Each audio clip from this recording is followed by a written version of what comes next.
Hey guys, I'm here today. I'm going to show you how we are going to glaze our pinch pots that we made.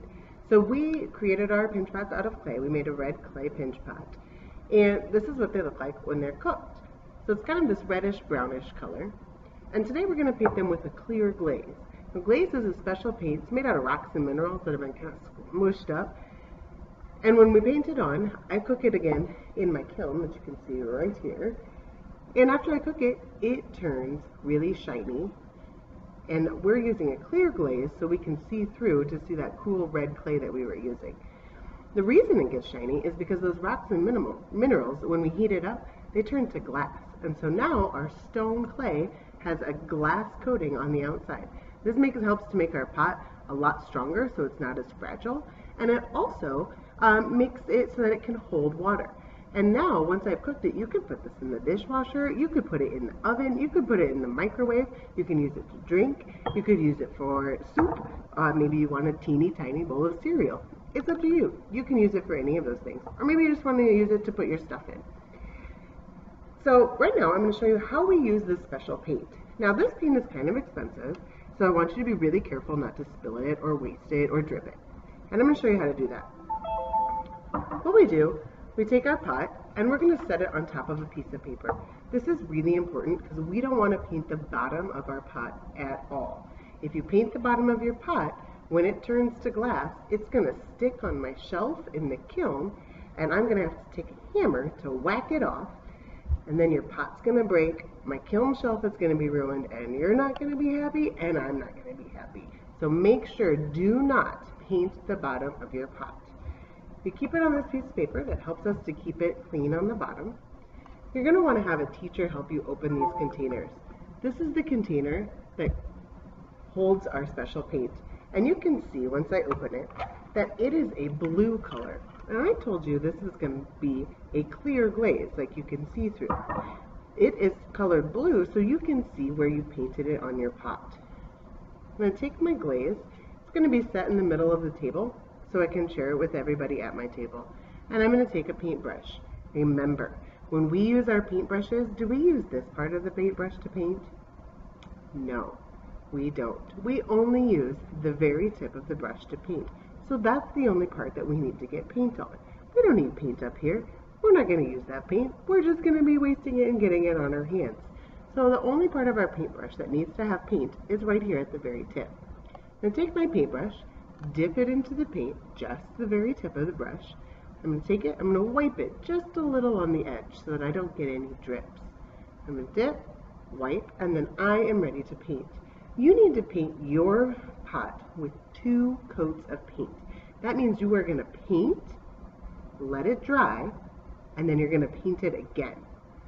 So I'm starting to paint just on the inside of my pot. You can see where it is turned blue. That way I know where I have painted. I'm going to keep going on the inside here.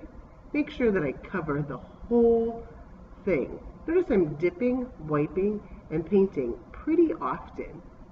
But I am not making a mess at all. I got no drips over here. I'm going to paint the whole inside of my pot all the way around the bottom, like I just finished. And then I'm going to paint on the sides, up and down on the sides too.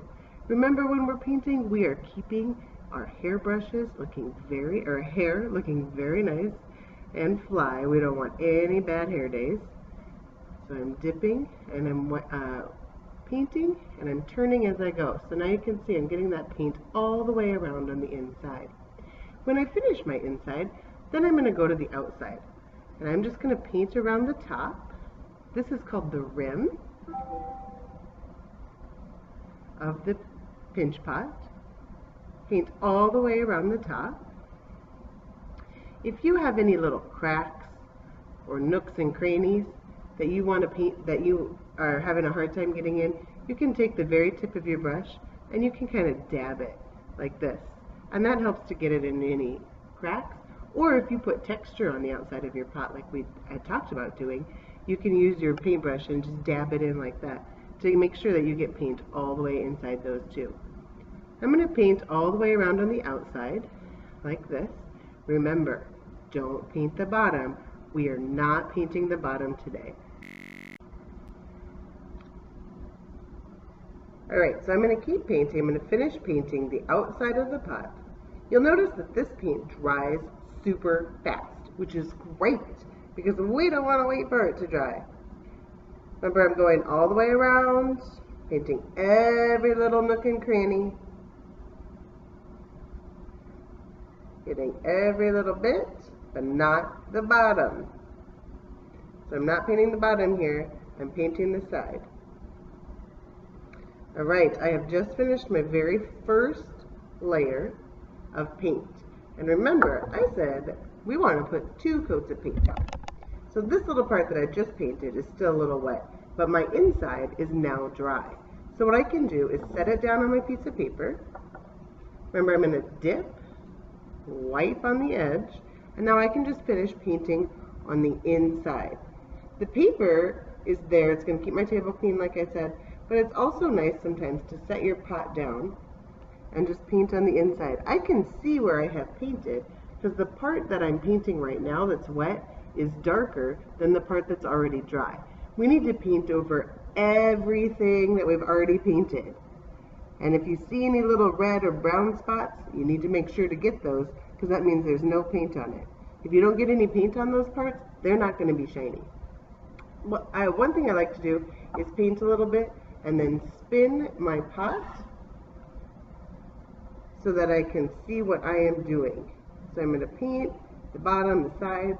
I'm going to spin it a little bit, dip, brush inside the pot. I'm using an up and down motion. I'm starting at the bottom and I'm brushing my brush up. I'm going to spin, make sure I'm getting every little part of the bottom and the sides for my second coat. Almost done. And now here I have my second coat of paint. It is a darker color because it is wet on the inside. So I painted the whole inside with my second coat. Now I can set it down and look, my outside is already dry from what I just painted. So I'm going to dip in white. I'm going to go around the rim of the pot again. Remember the top edge part is called the rim. Covering up every little bit. And then for this part, I might want to just blow on it a little bit. It kind of speeds up the drying process. And then I can go and just finish up painting on my sides. Remember, we're going all the way around and definitely not painting on the bottom.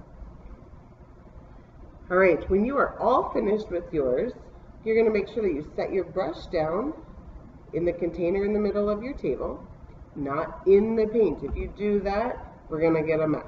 So the brush never goes back in the paint. It always just goes right in the middle of the table. You can take your pot, set it right on your piece of paper. You can put that to the edge of your table, and I will pick those up on Monday morning when I return. At the end of class, the teacher or you are going to make sure that the lid is on super tight so that my paint doesn't dry out.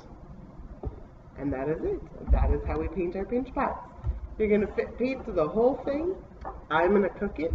And after I cook it, it is going to look like this, nice and shiny on the inside and the outside. And you can drink out of it or put some stuff in it or give it to somebody or just keep it in your room. It is your choice. Have fun.